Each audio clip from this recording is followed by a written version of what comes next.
Salut, j'espère que vous allez super bien. Dans cette vidéo, nous allons apprendre à répondre à ces deux questions. La première question, c'est de démontrer que l'équation f de x égale à 0 admet une solution unique alpha dans l'intervalle 1, 2. Alors, pour répondre directement à la première question, il faut d'abord voir est-ce que 0 appartient à l'image de l'intervalle.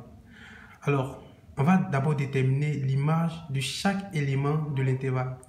C'est-à-dire qu'on va calculer d'abord f de 1 et vous remplacez les x par 1. Donc, on aura ici 1 au carré plus 2 fois 1 moins 5.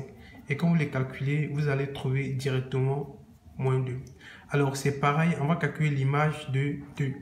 Donc, f de 2 égale à directement 2 au carré plus 2 fois 2 moins 5. Et vous allez trouver 3.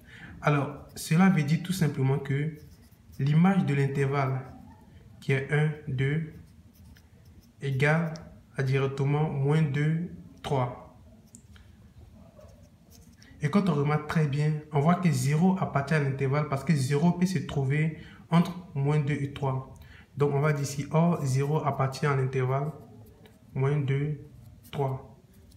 Donc on conclut directement pour dire f de x égale à 0 admet une solution unique alpha. Unique alpha.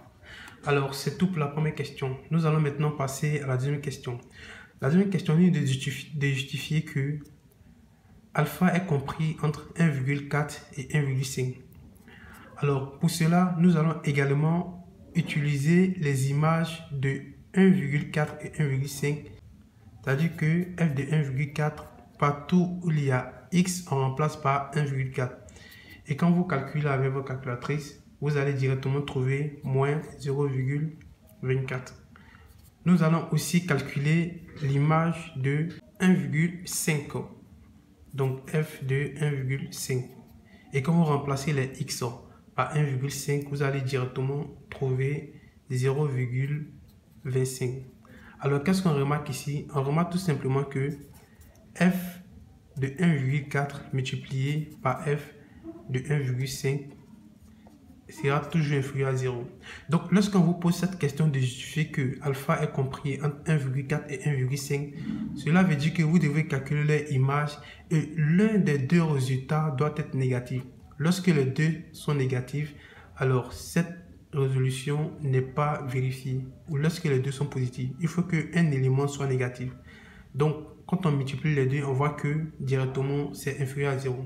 Alors pour cela, on peut directement conclure que donc 1,4 alpha est compris entre 1,4 et 1,5. J'espère réellement que vous avez compris cette vidéo. Alors on se voit à la prochaine vidéo. Ciao.